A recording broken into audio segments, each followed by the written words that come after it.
It's strange that I am recording this vlog outside. Sobrang init at wala pong tinatawag na kahangin-hangin man lamang dahil talaga pong humid.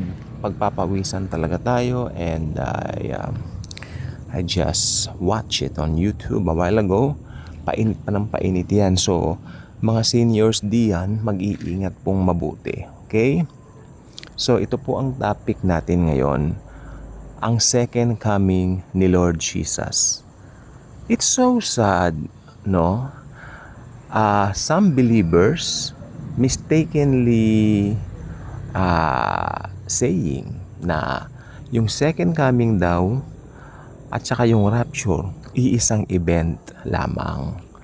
Alam po ba ninyo, pag ganyan ang inyong views, patawarin niyo po ako sa aking sasabihin, halatadong hindi kayo nag-aaral ng Biblia.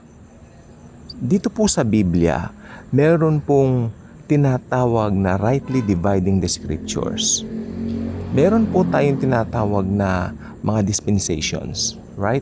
Pero hindi naman po dispensations yung pag-uusapan natin ngayon eh. Ito po ay simple truth, simple fact na nakasulat nga po din sa salita ng Diyos. Ang second coming po, ito po yung event na kung saan ang mga Hudyo ay magigitla at sila ay mamamangha kung sino talaga ang Panginoong Hesukristo. Tandaan ninyo, they rejected Jesus Christ for a long period of time. And right now, kung darating na si Jesus, kasama yung mga nasa likuran niya, you will be shocked na yung mga nasa likuran niya. Isang hukbo yun. Tayo po yung mga believers. Tayo po yung mga mananampalataya. Kasama niya tayo. Bababa si Jesus from heaven, kasama po tayo. Why? Unang-una po niyang gagawin pagbaba niya, papatayin niya yung Antikristo. Yan po ang nakalagay sa Biblia. Pupugnawin niya, malalim na Tagalog itong nakasulat sa ang Biblia, pupugnawin niya ito ng kanyang hininga. Like this. Wala. No? At mamamatay ang Antichrist at itatapon niya ito doon nga po sa dagat-dagatang apoy, Gehenna, kasama ang false prophet. Kaya sabi ko po sa inyo, itong Antichrist at itong false prophet, sila po ang buena mano ng mga tao dyan sa Gehenna. Okay, ngayon ano ang gagawin ng Panginoong Hesukristo dito sa kanyang second coming? Hindi po ito rapture ha. Okay, second coming po. Anong gagawin niya? Pagdating niya rito, napatay niya na yung Antikristo, naitapon na ito sa Gehenna, at saka yung false prophet, tayo po, kasama tayo ni Jesus, papasok tayo sa Jerusalem. Gagawin niya bago ang Jerusalem na yan, at diyan tayo maghahari. We will reign with Him. Jesus will reign and we will reign with Him. Yan ang tamang term. Advance naman tayo masyado. We will reign. Hindi. Jesus will reign and we will reign with Him. Yan ang nakalagay sa Bible. For how many years? Sinabi ko na nga millennial reign nga. 1,000 years. Alam niyo ang kagandahan sa 1,000 years na yaan? Si Taning, nakakulong po si Satanas sa everlasting pit. Pero take note, ito po na naman tayo. Hindi po ako gumagawa ng vlog para manlito. Si Satanas po ilalagay po sa isang malalim na balon. Isa pong pit. Okay, hindi po ito yung Gehenna.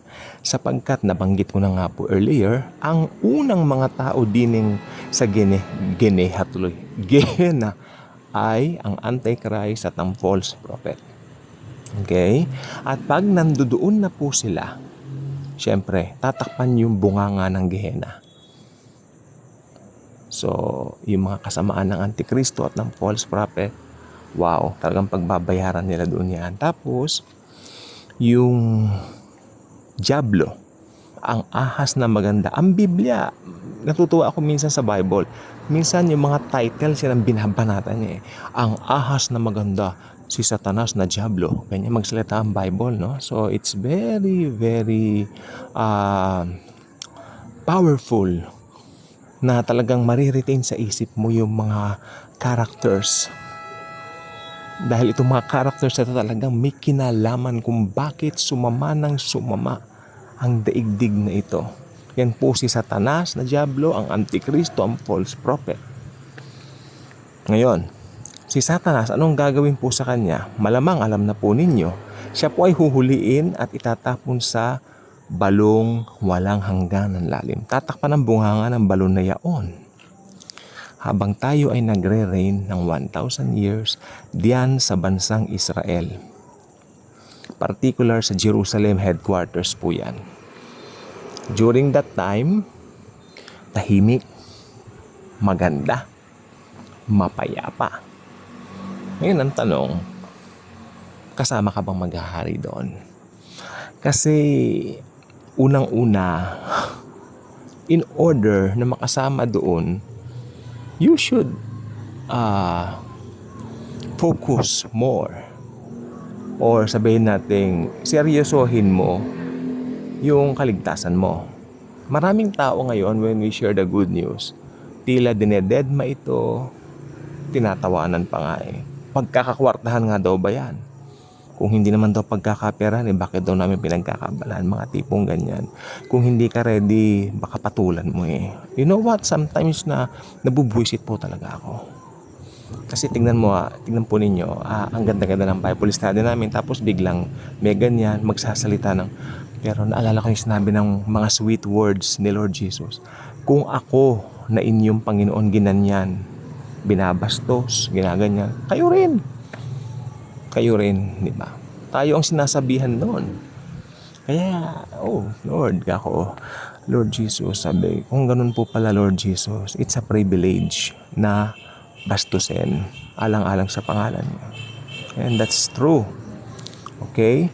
Ngayon, kung gusto mo makasama doon, mapakaganda kasi talaga ng katotohanan na we will reign with Him in Jerusalem in His millennial reign.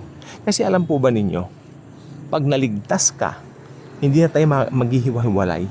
Hindi na tayo mahihiwalay sa Panginoong Jesucristo. Sabi ng Bible sa Romans chapter 8, who can separate us from the love of God that is in Christ Jesus? No, shall death, shall starvation, shall poverty, okay, shall money, shall anything in this world will be able to separate us from the love of Jesus Christ? No. Because in all these things, we are more than conquerors. Sabi ng chapter 8 ng Romans. By the way, ang Romans po ay isa. Dalawa po kasi ang tinatawag na kumbaga yung masterpiece ni Paul. Marami siyang sinulat, pero dalawa po ang kanyang masterpiece. Obra maestra na tawagin. Ito po yung Book of Romans at saka Book of Galatians. Mga obra maestra yan ni Paul. Yes. Kumbaga, yun ang pinaka-greatest work niya. Amen? Kaya ako, very powerful ang Romans. Kapag ka ako'y nanghihina, binabasa ko yan. Kasi talagang makikita mo, in-unveil ni Paul yung pag-ibig ni Jesucristo, ni Jesus sa buong mundo, sa aklat na yan.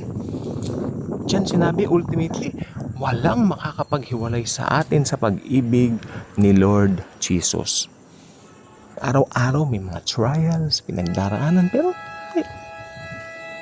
kaya sabi ko, kung gusto niyo makasama dyan sa millennial kingdom na yan, millennial rin yan, accept Jesus now as your personal Lord and Savior. Magdesisyon na kayo sa Kanya. Seryosohin niyo ang salvation. Ito pong topic na ito ay hindi pinagtatawanan. Alam niyo po ba pa naging Kristyano kayo? Talagang maraming tatawa sa inyo.